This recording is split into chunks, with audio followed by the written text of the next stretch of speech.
नमस्कार। आज बात करते हैं हम सर्वाइकल स्पॉन्डिलाइटिस की, यानी गर्दन में होने वाले दर्द की। गर्दन का दर्द ये कॉमन रोग है और आज कॉरपोरेट जगत में जिस प्रकार की हमारी एक्टिविटीज बढ़ गई है, जिस प्रकार के हमारे कार्य की पद्धति हो गई है वो, और साथ ही जिस प्रकार का हमारा माहौल बन गया है, तनावमय जीवन बन गया है, उसका सबसे पहला प्रभाव अगर आता है तो वो गर्दन के दर्द में आता है और सर्वाइकल स्पॉन्डिलाइटिस के रूप में आता है। तो बात करेंगे आज सर्वाइकल स्पॉन्डिलाइटिस की। बताऊंगा मैं आपको इसके क्या लक्षण हैं, जानेंगे इसके कारणों को और साथ ही जानेंगे वो न्यूरोथेरेपी के प्रभावी ट्रीटमेंट और क्या क्या सावधानी रखनी चाहिए और क्या मिथ्स हैं, क्या भ्रांतियां हैं, इनके बारे में भी आज हम तसल्ली से बात करेंगे। तो बात करते हैं सर्वाइकल स्पॉन्डिलाइटिस यानी गर्दन में होने वाले दर्द की। ऐसे कुछ ही रोग हैं जो युवा वर्ग को अपनी ग्रिप में लेते हैं। मतलब 25 साल से कम उम्र की बात कर रहा हूं। उनमें से ये एक बड़ा रोग है और मैंने देखा है जब मैं कॉर्पोरेट जगत में कहीं भी अपने लेक्चर देने के लिए जाता हूं या फिर मेरे पास आने वाले सर्वाइकल के रोगियों की जो संख्या है उसमें 60 साल 70 साल वाले बहुत कम है। ज़्यादा कौन है? 18 से लेकर 25 साल की उम्र वाले युवक और युवतियां ही सर्वाइकल के रोग से ज़्यादा पीड़ित हैं। और अभी अभी तो शादी हुई, लड़की ससुराल जा रही है, गर्दन में दर्द आ रहा है। और इसी प्रकार पति परमेश्वर, वो युवक जिसकी अभी अभी शादी हुई है और गर्दन में दर्द है, बाजू में दर्द आ गया, सर्वाइकल स्पॉन्डिलाइटिस है, तो सिर पर हाथ फैलाने लायक भी नहीं रहता। और वो जो शादी के बाद आनंद के पल हैं, घूमना है, बाहर जाना है, यात्रा करना है, एंजॉय करेंगे, गर्दन के दर्द से, सर्वाइकल के दर्द से टैबलेट साथ लेकर घूम रहा होता है। रात को सोते समय भी उसको आए मेरे दर्द। तो ऐसे दुखी दर्द वाले पति को भी सोचो किस तरह से झेलना पड़ता है। तो चाहे लड़की हो या हो लड़का, रोगी किसी को पसंद नहीं आता। और सर्वाइकल में होने वाला यह दर्द, यह युवा अवस्था का दर्द है, इसीलिए इसको और अधिक गहराई से और अधिक समझदारी से और अधिक डिटेल में हमको जानने की आवश्यकता है। तो क्या है इसके लक्षण, क्या है इसके कारण, आओ हम बात करते हैं। तो पहले बात करते हैं लक्षण की। सर्वाइकल में दर्द आ गया, मतलब सर्वाइकल तो एक वर्टेब्रा है जिनका नाम है, हमारी जो स्पाइन है, हमारी जो रीढ़ है, उसमें सबसे ऊपर के जो वर्टेब्रा हैं, ऐसे 7 वर्टेब्रा हैं जिनको हम सर्वाइकल वर्टेब्रा के नाम से जानते हैं। इन सर्वाइकल वर्टेब्रा के एरिया में होने वाला दर्द सर्वाइकल दर्द के नाम से जाना जाता है, क्योंकि ये गर्दन का एरिया है। इसीलिए सबसे ज्यादा मूवमेंट करने वाले, जिनकी सबसे अधिक मूवमेंट होती है, वो हमारे ये वर्टेब्रा हैं, यानी हमारी गर्दन है। और सब तरफ मूवमेंट करती है, ऊपर भी, दाएं भी, लेफ्ट भी, राइट भी, गोल भी, सब प्रकार मूवमेंट करती है। और सर्वाइकल के वर्टेब्रा के नीचे जस्ट जो डॉर्सल वर्टेब्रा हैं, थोरेसिक वर्टेब्रा हैं, वो हार्ड हैं और ये बहुत मूवमेंट करते हैं। और सर्वाइकल वर्टेब्रा के जस्ट ऊपर हमारी खोपड़ी है, यानी हमारा भारी सिर है, जिसको वो वर्टेब्रा आपस में होल्ड करके रखते हैं। तब इस एरिया में होने वाला दर्द सर्वाइकल का दर्द कहलाता है। और इसके सिम्टम्स में शुरुआत होती है हाथों की टिकलिंग से। हो सकता है हाथों की उंगलियों में टिकलिंग शुरू हो जाए, ये 2 उंगली सुन्न होना शुरू हो जाए, अंगूठा सुन्न होना शुरू हो जाए। अगर ये हो रहा है तो मतलब सर्वाइकल है। यहां से ये दर्द है, ये दर्द घूमकर रेडिएट कर रहा है, कंधे में दर्द आ रहा है, गर्दन में दर्द आ रहा है, चक्कर आ रहे हैं। जब ये एडवांस होना शुरू होता है, दर्द जब बढ़ना शुरू हो जाता है, तब वो चक्कर का कारण बनता है। घूमता है व्यक्ति, लेटते समय घूमेगा, जैसे ही करवट लेके नीचे जाएगा या सीधा नीचे जाएगा तो घूम जाएगा, तो चक्कर आ रहे हैं। वोमिट सेंसेशन शुरू हो जाती है, उल्टी होने की इच्छा हो जाती है। और यही सर्वाइकल जब और एक्यूट हो जाता है तो सिर दर्द का कारण भी बन जाता है। और 1-2 ऐसे कारण बनते हैं जिसमें बंदा घबरा जाता है कि मेरे साथ हो क्या रहा है। और वो होता है जब चेस्ट के एरिया में पेन आ जाता है। सर्वाइकल के कारण से चेस्ट के एरिया में भी दर्द आ जाता है, पूरी पीठ दर्द हो जाती है। और ऐसे अनेक सारे केस मेरे पास आए। प्रॉब्लम थी सर्वाइकल में, लेकिन पूरी बॉडी, हाफ बॉडी, यहां से लेकर यहां तक एकदम दर्द करती है या नम रहती है या कमजोर हो जाती है। सर्वाइकल के एरिया में होने वाली प्रॉब्लम के कारण ये भी सिम्टम्स आते हैं। थकान, फटीग, काम न करने की इच्छा, नींद में डिस्टर्बेंस, चिड़चिड़ापन, बॉडी में, पूरी बॉडी में दर्द, ये सर्वाइकल के ही छोटे छोटे सिम्टम्स बदल कर आते हैं। तो है छोटी छोटी चीजें, लेकिन यही छोटी चीजें अगर न संभाली जाए तो बड़े रोगों का कारण भी बन जाती है। तो अब ये जो सिम्टम्स हैं, इनके कारण क्या है, यानी हमने लक्षण तो जान लिए, अब कारणों को भी जान लेते हैं कि आखिर युवक को सर्वाइकल दर्द क्यों हो गया। अभी तो युवा है, पैर को मार करने के बाद फुटबॉल को कहीं से कहीं उड़ा दे, मार दे अगर कहीं कोई लात तो दीवार के अंदर से पानी निकाल दे, इतना दम जिसके अंदर होना चाहिए, वो गर्दन के दर्द से क्यों पीड़ित है, उसकी खुद की गर्दन क्यों कब्जे में है। इनके कारणों को भी तो जानना जरूरी होगा। ध्यान रखना, यह गर्दन, कहते हैं ना, गर्दन झुकनी नहीं चाहिए, और वह गर्दन बेचारी पीड़ित है, झुकी ही पड़ी रहती है, जब देखो तब झुक जाती है। तो वो गर्दन क्यों झुकती है, उनके कारणों को जानना बहुत आवश्यक है। तो सबसे पहला और बड़ा कारण है रॉन्ग पोस्चर, गलत पोस्चर, यानी गलत बैठने की आदतें। अब मैं अलग अलग तरह से बात करूंगा, कॉर्पोरेट जगत की बात, युवाओं के जो कंप्यूटर पे काम करने वाले लोग हैं उनकी अलग से बात करूंगा, घर में गृहिणियां उनकी अलग से बात करूंगा, बच्चों की मैं अलग से बात करूंगा, और बड़ों की मैं अलग से बात करूंगा। उनके कारणों को स्पेसिफिक आपको बताऊंगा। तो पहले बात करता हूं युवाओं की, यूथ की। ध्यान रखना, एक तो यूथ में एक्सरसाइज की कम करने की आदत होती है, इसीलिए जो मसल्स हैं ये पूरे मजबूत होते नहीं। दूसरा, कम उम्र के अंदर ही गलत आदतें पड़ जाती हैं, अल्कोहल की आदत आ जाती है, स्मोकिंग की आदत आ जाती है, जिसके कारण से सिस्टम कमजोर होना शुरू हो जाता है, और उसके ऊपर भी गलत पोस्चर। तो करेला और नीम चढ़ा, ध्यान रखना, जब पोस्चर में कंप्यूटर पे काम कर रहे हैं, लगातार कंप्यूटर पे काम करना होता है, तो काम करते समय हमारे हाथ जहाँ रखें, हमारी आदत बन जाती है, कंधे धीरे से ऊपर लिफ्ट हो जाते हैं, और जब धीरे धीरे लिफ्ट हो जाते हैं तो ये मसल्स पर प्रेशर आना शुरू हो जाता है। एक मसल्स में थकान आती है, दूसरी मसल्स में थकान आती है, और थकान करके पूरे गर्दन के एरिया में थकान आ जाती है, और वर्टेब्रा का पोस्चर्स बिगड़ना शुरू हो जाता है। तो कंधे उठ गए, इसीलिए दर्द आ गया। दूसरा, गलत चेयर पर बैठते हैं, इसीलिए गर्दन टेढ़ी हो जाती है, और कंप्यूटर वैसे से काम कर रहे होते हैं, गर्दन टेढ़ी हो रही है और काम कर रहे हैं। गर्दन में मोबाइल को दबाकर ऐसे काम करने की आदत है, जहां देखो बाइक चला रहे तो जा रहे हैं, मतलब बहुत गलत आदत। गर्दन में या मोबाइल पर लगा के बात करेंगे, तो ये पोस्चर जब गलत हो जाएगा तो दर्द का कारण बन जाएगा। कंप्यूटर की हाइट और कुर्सी की हाइट में अंतर है, तब भी गर्दन दर्द का कारण बन जाएगा। डिस्टेंस भी गर्दन के, यानी सर्वाइकल के प्रॉब्लम का कारण बनेगा। आगे झुक कर के काम करने की आदत भी गर्दन के दर्द का कारण बनती है। तो आगे झुकना हो, चाहे गलत तरह से बैठना हो, चाहे कंप्यूटर पर शोल्डर उठा के काम करने वाले हों, ध्यान करना, यह जो आपके पोस्चर हैं, और वह काम भी 10 मिनट 15 मिनट नहीं, कंटिन्यू घंटों काम करना है। जब कंटिन्यूएशन में काम होता है, कंटिन्यूटी बनी रहती है, तब वह गलत पोस्चर आपको रोग का कारण बन जाता है। और क्या हो जाता है, यह जो सर्वाइकल के एरिया में जो वर्टेब्रा हैं उनके बीच में डिस्क होती है, वो डिस्क हल्की सी बल्ज हो जाती है।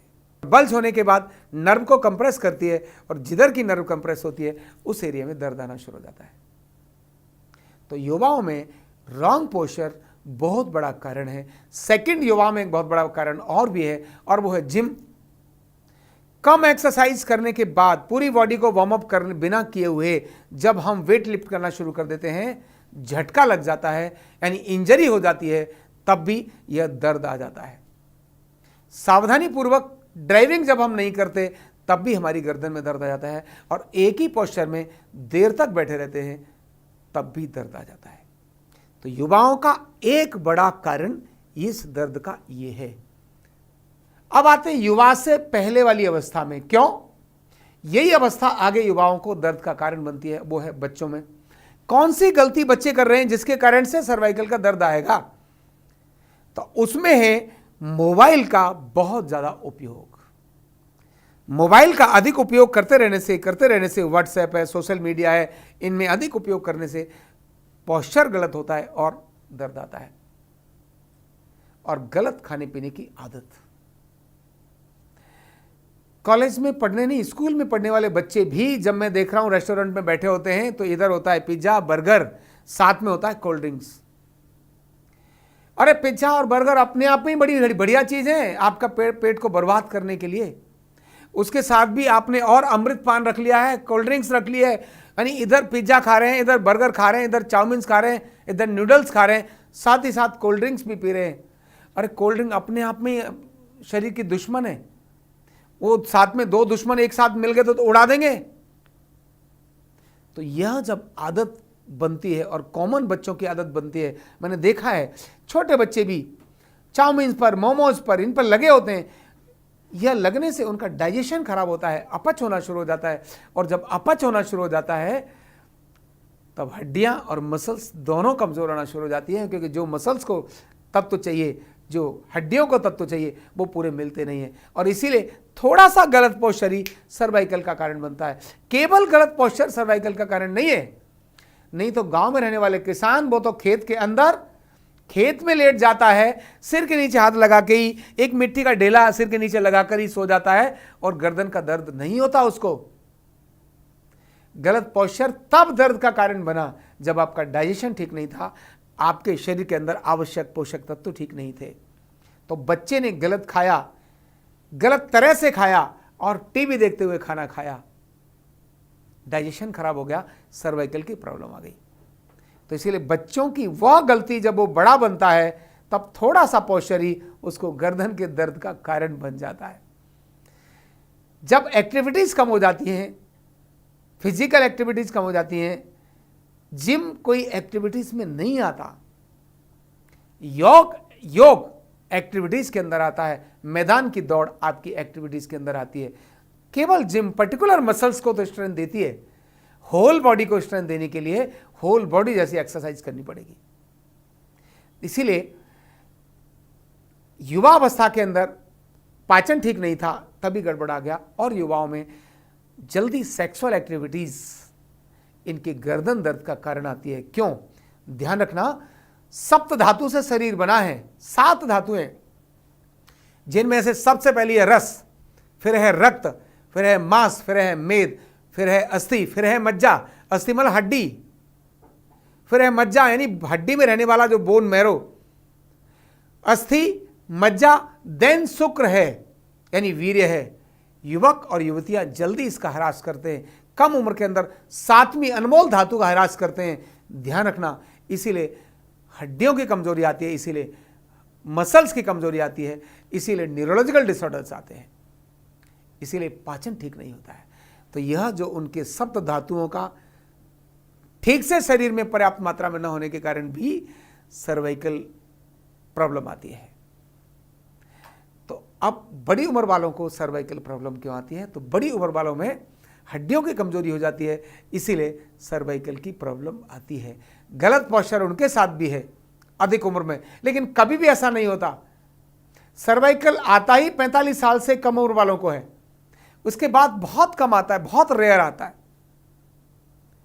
इसीलिए अधिक उम्र के अंदर आ रहा है, इसका मतलब है या तो उनको किसी रोग से जुड़ा हुआ है, कोई रोग है, मतलब क्या है, ऑस्टियोपोरोसिस है, ऑस्टियोआर्थराइटिस है, आर्थराइटिस है, एनक्लोजिंग स्पॉन्डिलाइटिस, रोग के कारण से भी सर्वाइकल की प्रॉब्लम आती है।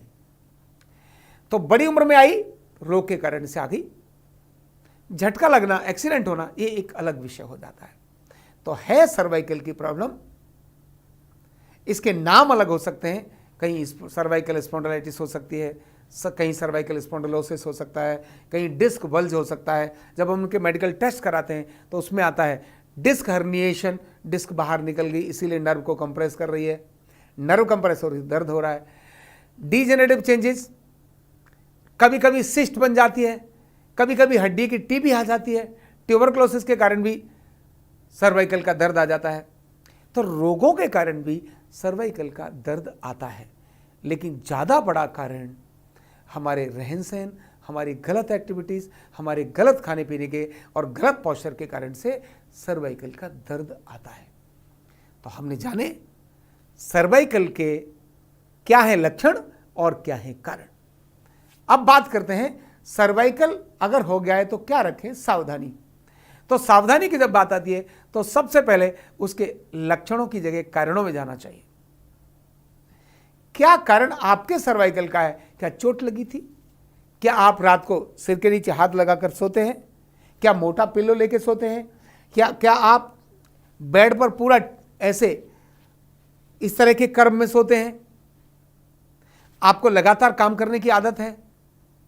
तब फिर आपको अपने काम से उठना होगा, थोड़ी सी मूवमेंट गर्दन की करनी पड़ेगी, ऊपर नीचे थोड़ी शोल्डर्स की एक्सरसाइज करनी पड़ेगी और फिर से काम में लग जाओ। थकान नहीं होनी चाहिए। तो सावधानियों में कारण को जानकर उस पर काम करना है। खाने पीने की अगर गलत आदत है तो उसको ठीक कर लीजिए। लेट नाइट खाना खाते हैं इसीलिए वादी बनती है तो उसको ठीक कर लीजिए। आप खाना खाते ही सो जाते हैं तो उसको ठीक कर लीजिए। मोटा तकिया लगा के सोते हैं तो पतला तकिया लगाइए, लेकिन हाँ तकिया जरूर लगा के सोइए। बहुत बार गलती ये कर लेते हैं, ये मिथ्स है, ये भ्रम है कि तकिया न लगाने से आपका सर्वाइकल ठीक हो जाएगा। गलत है ये। क्यों? जब आप सोएंगे तो करवट भी तो लेंगे। जब करवट लेंगे तो ये कंधा और गर्दन दोनों के बीच में एक अंतर आता है। इस अंतर को यानी 4 अंगुल का अंतर है। 4 अंगुल के अंतर को मेंटेन करने के लिए यानी सिर को सपोर्ट देने के लिए आपको पतला तकिया तो चाहिए। तो तकिया आप नहीं लगा रहे हैं, ये अगर गलत बात है। तो पतला लगाना है, तकिया लगाना है, लेकिन हाँ एक्सरसाइज करते समय किसी प्रकार के तकिया लगाने की जरूरत नहीं है। तो फिर आप रूटीन में एक्सरसाइज करिए, सिर के नीचे हाथ मत लगाइए, पतला तकिया जरूर लगाइए और नींद पर्याप्त लीजिए। तो नींद यानी विश्राम और एक्सरसाइज, व्यायाम आपके लिए बहुत आवश्यक है और भोजन समय पर करने की आवश्यकता है। जब आप ये सारे काम कर सकेंगे तभी आप फिट रहेंगे। प्रधानमंत्री मोदी जी ने ऐसे ही फिट इंडिया मूवमेंट को नहीं बोला, उन्होंने कहा युवा इतना बर्बाद हो रहा है, युवा इतना रोगी हो रहा है। तभी हमारे देश के प्रधानमंत्री ने देखा युवा अगर ठीक है तो देश ठीक है, और उन्होंने कहा फिट इंडिया मूवमेंट शुरू करते हैं, निरोगी भारत के लिए फिट इंडिया मूवमेंट ऐसा शुरू करते हैं। तो युवाओं को सर्वाइकल के दर्द से बचने के लिए फिट इंडिया मूवमेंट का हिस्सा बनना बहुत जरूरी है। तो ऐसी छोटी छोटी सावधानियों को रखते हुए हम सर्वाइकल के रोग से निजात पा सकते हैं। अब बात करते हैं न्यूरोथेरेपी ट्रीटमेंट की। सर्वाइकल के रोगी को क्या ट्रीटमेंट करें कि वो ठीक हो जाए।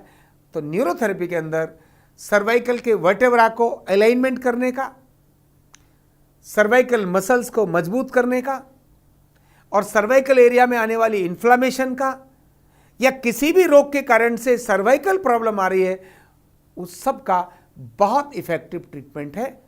और वो क्या ट्रीटमेंट है, आइए वो ट्रीटमेंट अब मैं आपको सिखाता हूं।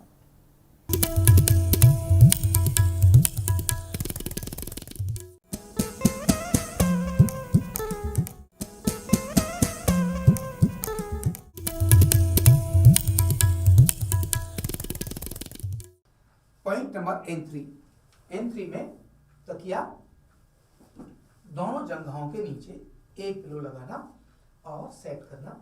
थोड़ा सा पैरों में अंतर होने के बाद स्टैंड्स हमारे हिप्स के, रोगी के हिप्स के पास में दोनों स्टैंड्स या कुर्सी, बीच में खड़े होकर या साइड में खड़े होकर पहले एक पैर कहां पर प्रेशर डालना है ध्यान करिए।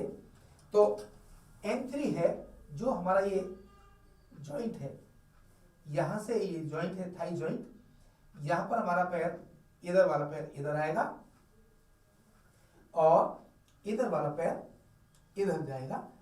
ये जगह हमारे दोनों पैरों की होगी, मतलब हमारे पैर का एक हिस्सा इधर स्पर्श करेगा और बाकी पैर थाइस पर रहेगा। कैसे है अब आप देखिए, यहां देखिए दोनों पंजे साइड में खुले रहेंगे। अगर पंजे अंदर हैं तो दर्द का कारण होंगे। पूरा शरीर रिलैक्स, दोनों हाथ ऊपर की दिशा में। हमने अपने को एक पैर रखा, अभी अपना संतुलन अपने ऊपर बनाया। दूसरा पैर रोगी के दूसरी जांघ पर रखा। हमारी एरिया मिली हुई होनी चाहिए, पंजे बाहर की तरफ, जो पेल्विक बोन है उसको स्पर्श करते हुए। अभी हमारा वजन नहीं डाला। यहां प्रेशर हल्का इनसाइड जाएगा, बाहर नहीं, सीधा भी नहीं, थोड़ा सा ये इनसाइड, ऐसे। यानी ये हमारा प्रेशर ऐसे हमने डाला। और प्रेशर से रिलीज करने का तरीका क्या होगा? हल्का सा घुटने मोड़ने और वजन अपने स्टैंड्स पर, और हल्का ऐसा। यहां पैर उठा भी सकते हैं, लेकिन शरीर से छोड़ने नहीं है। ये क्रम है हमारा। अब मैं शुरू करता हूं। ये 1 2 3 4 5 6, एक हो गया। तुरंत बाद 1 2 3 4 5 6, फिर यहीं से 1, ये तीसरी बार दे रहा हूं, 4 5 6, और यही काम मैंने किया यहाँ 1 2 3 4 5 6, और यही मैंने किया यहाँ छठी बार 1 2 3 4 5 6, यही 7वीं बार। और सीधा होना चाहिए, एकदम सीधे, इस प्रकार से रहना बहुत जरूरी है। और फिर 8वीं बार प्रेशर डाला 1 2 3 4 5 6, और तुरंत वजन अपना लिया और धीरे से पैर साइड किया और उतर गए। ये था पॉइंट N3। N4 तो हमने पिल्लो हटाया। N4 की पोजीशन क्या होगी वो मैं आपको बताता हूं। तकिया N4 के लिए यही लगा रहेगा। दोनों पैर बिल्कुल उसी प्रकार से N1 की तरह से, और खड़े होने की जगह रोगी के दाईं तरफ, हिप पॉइंट के पास। दूसरा स्टैंड हमसे थोड़ा सा दूर, और ये वाला स्टैंड जितना नजदीक हो उतना नजदीक। पैर बिल्कुल उसी जगह पर जाएगा, केवल बाईं टांग पर ही प्रेशर जाएगा। ये पॉइंट है N4। N4 यहां, यहां और यहां। तो अब हम बात कर रहे हैं पॉइंट N4 की। ये बिल्कुल जॉइंट के पास, यहां और यहां, ये N4 पॉइंट।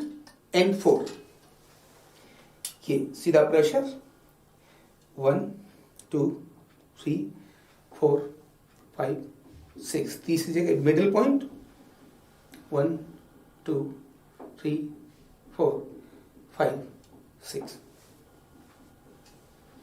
1 2 3 4 5 6, यही रिपीट भी कर सकते हैं। तो 1 2 3 पॉइंट में इसको हमने दिया। ये हो गया N4।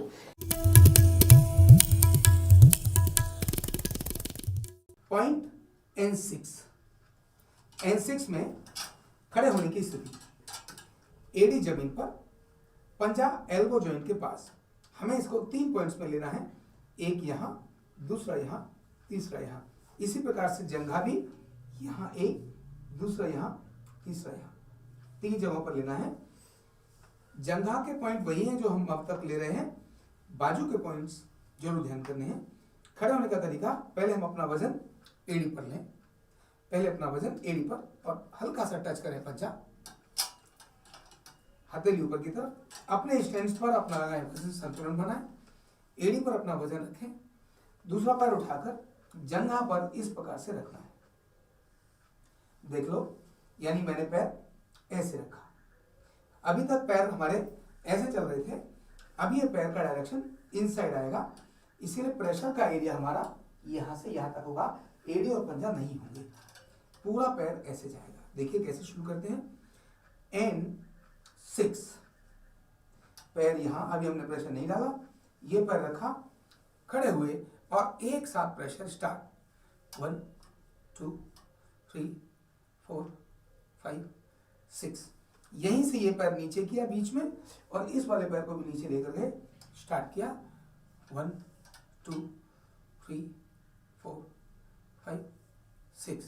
इसी तरह से ये नीचे लेकर गए यहां और इसको भी नीचे लेकर गए, स्टार्ट 1 2 3 4 5 6। उतरते समय अपना वजन एड़ी पर लेना, पंजे को हटाना, तब इसको नीचे लेना।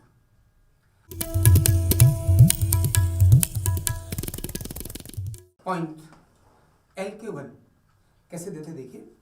पिलो को, तकिया को हमने शोल्डर जॉइंट के पास लगाया और इस तरह से बाजू को रखा। बाजू सीधी भी कर सकते हैं लेकिन ऐसे बाजू रखनी है।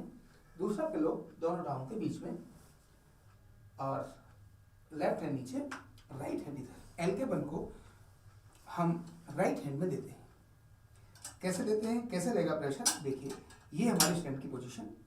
खड़े होने का तरीका, एड़ी जमीन पर, बायां पैर शोल्डर जॉइंट के पास, शोल्डर जॉइंट पर नहीं, शोल्डर जॉइंट के पास हल्का सा शरीर से सटा हुआ, हल्का सा शरीर से सटा हुआ, लेकिन उंगली भी नहीं आएगी, पंजे की गद्दी आएगी। एड़ी पर वजन रखते हुए अपना संतुलन लेते हुए ऐसे। दूसरा पैर जंघा पर लेकर जाएंगे, जंघा के शुरुआत वाले पॉइंट पर। यहाँ हमने प्रेशर इनसाइड लेके जाना है, इधर नहीं, इनसाइड लेकर जाना है। अभी दोनों प्रेशर एक साथ नहीं डाले हैं मैंने, ध्यान करेंगे। ये अब सीधे खड़े होना और गिनना, 1 2 3 4 5 6। हल्का सा एड़ी से पंजे को रिलीज किया और बीच में पॉइंट लेकर गए। यस, 1 2 3 4 5 6। 1 2 3 4 5 6। उतरने का तरीका, एड़ी पर वजन, पहले ये पैर हटाया, फिर ये वाला पैर हटाया। ये था LK1। पॉइंट LK2 कैसे करना है देखिए। रोगी को राइट साइड करवट देके लेटाना, सिर के नीचे तकिया लगाना और लेफ्ट पैर को ऐसे 90 डिग्री में दूसरे पैरों पर रखना, पिलो पर रखना। राइट लेग पूरी सीधी, पूरी स्ट्रेट। राइट में हिप जॉइंट से बराबर से, थाई जॉइंट के बराबर से नी जॉइंट पर 3 to 4 पॉइंट पर 2 to 3 सेकंड के लिए प्रेशर देना है। इधर प्रेशर दिया, इधर प्रेशर दिया,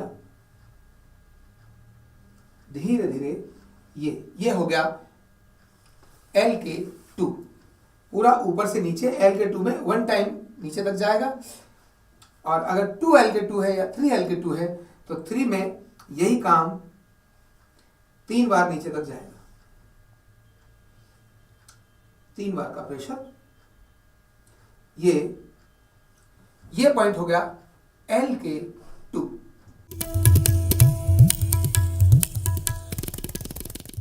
पॉइंट OV3, हाथों की पोजीशन। ये जो पहले हमारे तकिए हैं, दोनों पिलो हमने इस तरह से लगाए। ध्यान रखना, बाल हाथों की सहायता से नीचे कर देने चाहिए।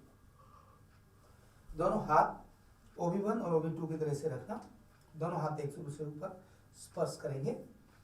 यहां से ये 90 डिग्री पर आएगा। ध्यान रखना, ये दोनों हाथ आपस में टच करने चाहिए, स्पर्श करने चाहिए। हमारे पॉइंट देने का प्रेशर और खड़े होने का तरीका, बालों को ध्यान में रखते हुए अपने पैर को अंदर जमाना, बाल दबाव में न आए। एक दूसरा पैर हमारा यही आएगा और इस तरह से खड़े होंगे। और अब प्रेशर शुरू करते हैं, स्टार्ट करते हैं। 2 3 4 5 6। Middle point, 1 2 3 4 5 6। प्रेशर सीधा जाएगा,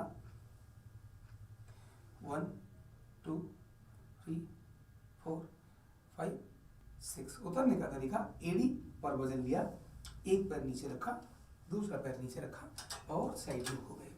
ये था OV3।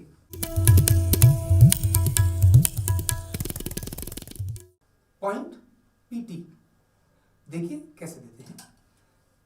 एडी जमीन पर, दोनों स्टैंड बिल्कुल पास, क्योंकि हमारे को अपना वजन अपने ऊपर लेना है। दूसरी एडी भी जमीन पर, दोनों पैरों पर एक साथ प्रेशर डालना है। यहाँ हल्का सा आपने प्रेशर डाला, यस, 1 2 3 4 5 6, थोड़ा यहाँ से हटकर एल्बो जॉइंट के पास, यस, 1 2 3 4 5 6, फिर से शोल्डर जॉइंट के पास, 1 2 3 4 5 6, फिर से बाहर, 1 2 3 4 5 6, ये 4 = 1। इसको हम दोबारा से रिपीट कर सकते थे। उतरने का तरीका भी एडी जमीन पर रखने के बाद वापस नीचे आना, 1 बाय 1 आना। किसी प्रकार का प्रेशर, सडन प्रेशर रोगी पर पड़ना नहीं चाहिए। आपका संतुलन अगर बिगड़ता है तो रोगी को दर्द का कारण बन जाएगा। इसलिए ये पीटी पॉइंट महत्व का है, ध्यान रखना है।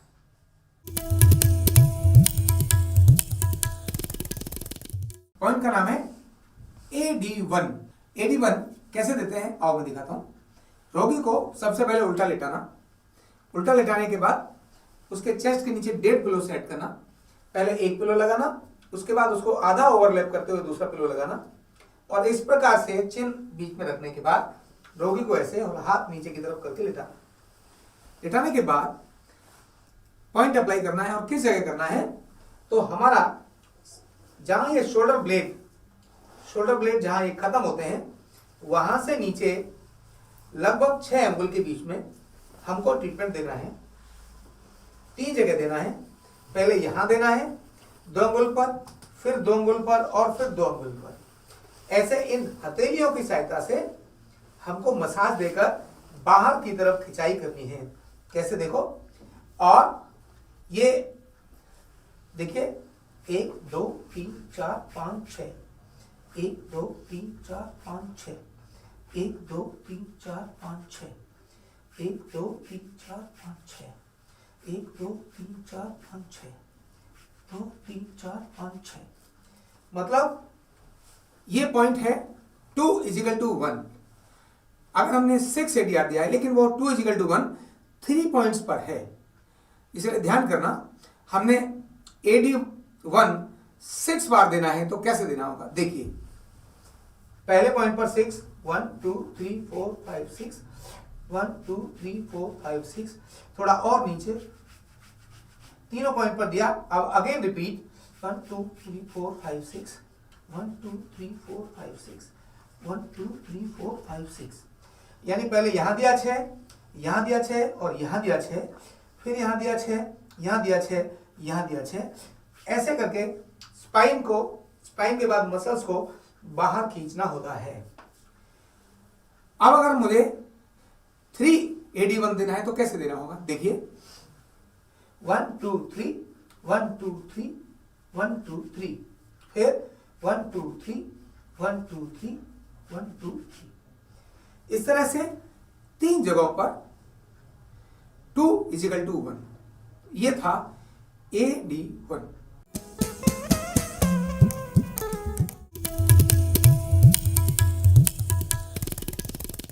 पॉइंट RTPT कैसे। तकिया पहले राइट आर्म के नीचे तकिया लगाना, बिल्कुल सीधा लंबवत, और इसके बाद यहां से ऐसे बाजू को 90 डिग्री में रखना। ये पॉइंट 4 प्रेशर देने के 6 सेकंड के 4 प्रेशर देने पर एक बार गिना जाता है, यानी 4 = 1। 4 बार जब प्रेशर देंगे 2 जगहों पर तब वो 1 गिना जाएगा। देखिए कैसे। तो प्रेशर देने का स्थान, तो स्टेन बिल्कुल पास में, इस प्रकार से। यहां हमको अगर राइट आर्म पर ये RTPT दे रहे हैं तो हमारे लेफ्ट लेग का प्रयोग करेंगे। ये पहले बिल्कुल शोल्डर जॉइंट के पास इस पॉइंट पर 1 2 3 4 5 6। अब एल्बो जॉइंट के पास 1 2 3 4 6। एल्बो जॉइंट से हट के फिर शोल्डर जॉइंट के पास 1 2 3 4 5 6 2 3 4 5 6। ये हो गया 1 RTPT। अगर इसको हम 2 RTPT बोलेंगे तो ये 1 2 3 4 5 6 7 8 8 बार देने पर 2 RTPT। इसी प्रकार 4 बार देने पर यानी हम 4 RTPT बोलते हैं तो 16 टाइम दिया जाएगा, क्योंकि 4 = 1। ये था RTPT।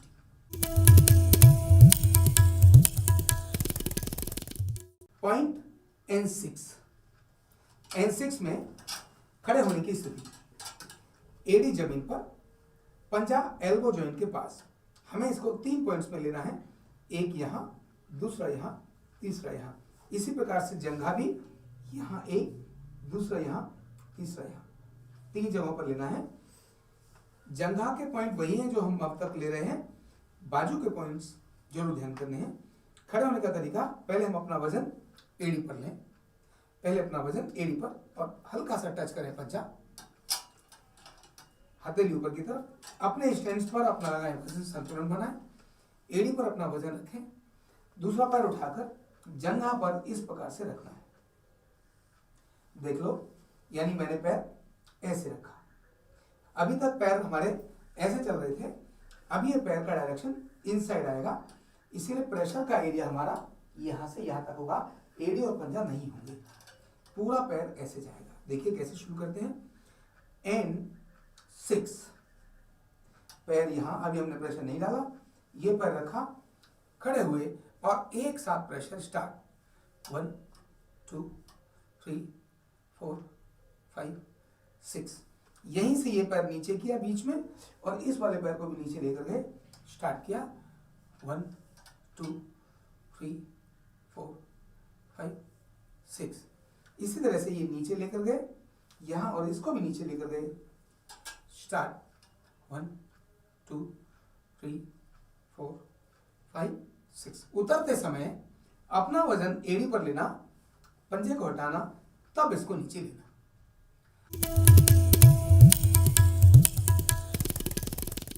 पॉइंट LU1 यानी लंग्स को स्टिमुलेट करने का एक तरीका, लेकिन शुरुआत कहां से करनी है? लेफ्ट साइड से शुरू करनी है। न्यूरोथेरेपी का कोई भी ट्रीटमेंट शुरू करने के लिए लेफ्ट से ही शुरू किया जाता है। तो ये LU1 लेफ्ट और राइट दोनों ही लंग्स के लिए है। देखिए कैसे, सीधा लेटना है रोगी ने, दोनों बाजू इस प्रकार की स्थिति में, और लंग्स में यहां से लेकर इस स्थान तक रब करना है। मैंने इस कपड़े को हल्का यहां पकड़ा, सलबटने आनी चाहिए। 1 2 3 4 5 6 7 8 9 10 11 12। ऊपर से नीचे 1 2 3 4 5 6 7 8 9 10 11 12। तो ये था LU1। इसमें ध्यान ये रखना है, किसी प्रकार का झटका बाजू पर नहीं लगना चाहिए, ब्लड का फ्लो ऊपर से नीचे की तरफ ही जाना चाहिए। इतना ध्यान रखते हुए ये पॉइंट कंप्लीट हुआ LU1। पॉइंट का नाम है AD1। AD1 कैसे देते हैं आओ मैं दिखाता हूं। रोगी को सबसे पहले उल्टा लेटाना, उल्टा लेटाने के बाद उसके चेस्ट के नीचे 1.5 पिलो सेट करना। पहले एक पिलो लगाना, उसके बाद उसको आधा ओवरलैप करते हुए दूसरा पिलो लगाना, और इस प्रकार से चिन बीच में रखने के बाद रोगी को ऐसे और हाथ नीचे की तरफ करके लेटाना। लेटाने के बाद पॉइंट अप्लाई करना है, और किस जगह करना है? तो हमारा जहां ये शोल्डर ब्लेड जहां ये खत्म होते हैं, वहां से नीचे लगभग 6 अंगुल के बीच में हमको ट्रीटमेंट देना है। 3 जगह देना है।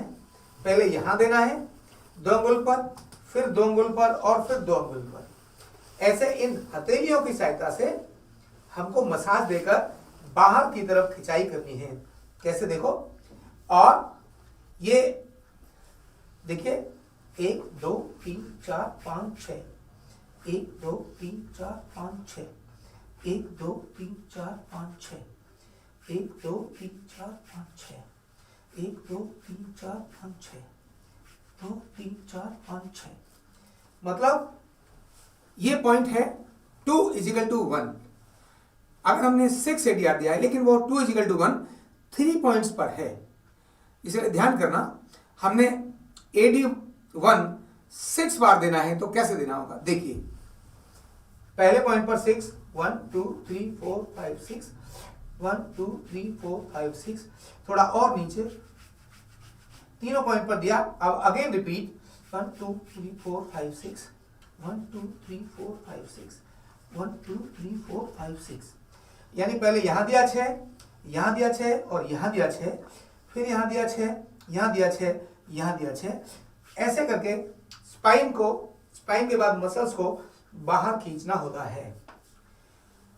अब अगर मुझे 3 AD1 देना है तो कैसे देना होगा। देखिए 1 2 3 1 2 3 1 2 3, फिर 1 2 3 1 2 3 1 2 3, इस तरह से 3 जगहों पर 2 = 1।